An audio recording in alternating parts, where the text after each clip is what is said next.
าวฮันเม่นจุกูจุกูเนาะปีมาฝ่ามาก่อนนี่เฮ้ยมาถ่ายคลิปมือหนึ่งนะเพื่อนมือปีมาเนาะคลิปปีทางเต้วันที่14เนาะวันที่14เฮาเฮ็ดทางนั้นเนาะตื่นนอนมาเฮาก็ฟับผ้าห่มฟับบ่นอนฟับบังแล้วก็ก่อนอื่นแม่นยังกินน้ำก่อนเนาะตื่นนอนมาก็กินน้ำแล้วเฮาก็ไปเข้าห้องน้ำไปยอกไปเหี่ยวเหี่ยวเดียวเฮาก็นั่นเนาะมาเกี่ยมโอวัลตินให้แฟนก่อนไปโรงเรียนเนาะแต่ละมื้อก็มื้อนี้เฮ็ดคาเฟ่วาโอวัลตินเกี่ยมโอวัลตินวาเนาะถ้าตักโอวัลตินใส่แล้วก็เฮาก็ตักผงนมใส่2บวงแล้วก็เติมเอามาใส่น้ำร้อนเนาะแล้วก็กวนแล้วก็ไปหาแฟนเนาะแฟนขอสู้ตรงนี้ซะยิ้มขอบใจเด้อเห็นแฟนมาจากอมตีนเขาก็มายำก็ฝ่ายเนาะเกี่ยมไปส่งแฟนเขายำก็ฝ่ายเฟื่อยหาไปแล้วเนาะไปเรียนปีมาฟ้ามาก็ตอนนี้เขากำลังอ้อเดินทางไปส่งแฟนมาคิดว่าเชียงก่อนไม่ลายครับตอนนี้นะครับ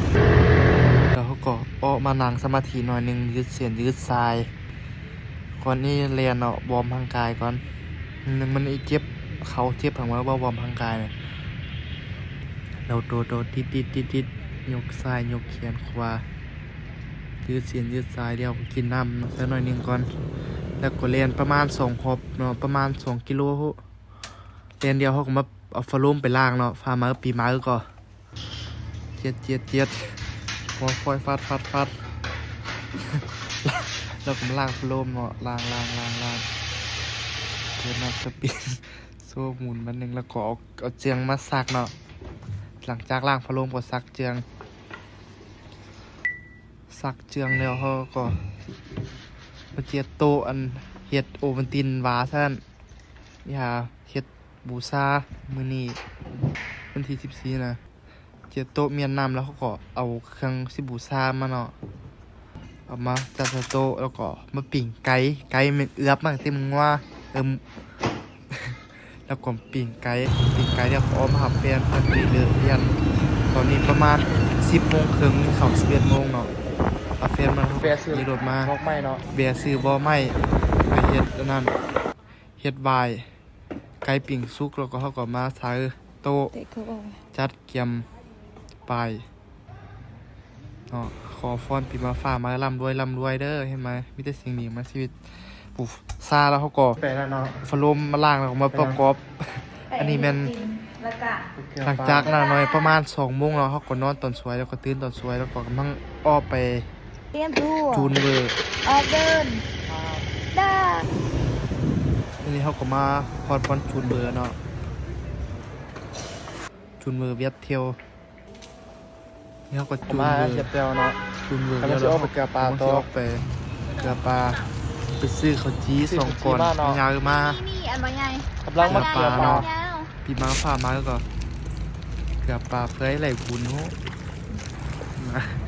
เกลือปอกเกลือปลาเดียวเขาก่อนนั่นเนาะถ่ายวิวเขาเบิ่งแล้วเขาก็ฟ้าแฟนมาซื้อกันตาขนคิวหลังจากเขาไปฟ้าแฟนซื้อเนียวเต็มคิวแล้วเขาก็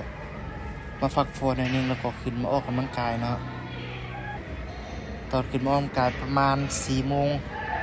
ครึ่งเขาออกกำลังกายครับประมาณ6 โมงครึ่งเนาะก็ออกกำลังกายแต่ทางให้เนาะใครเบิ่งเท้าออกกำลังกายก็เบิ่งนะจะคือฟีทูพูกันก็มั่วไปเลย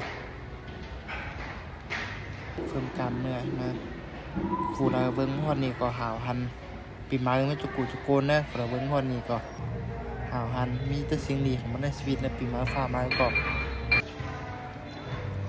เราก็มาโยกน้ำหนักเพิ่มน้ำหนักขึ้นเนาะยกเบียดก็แล้วก็มายืดเส้นยืดสายนิดนึงคนนี้ฝากเนาะหาวหันปีมาไม่จุกนนะบ๊ายบายเจอกันคลิปมา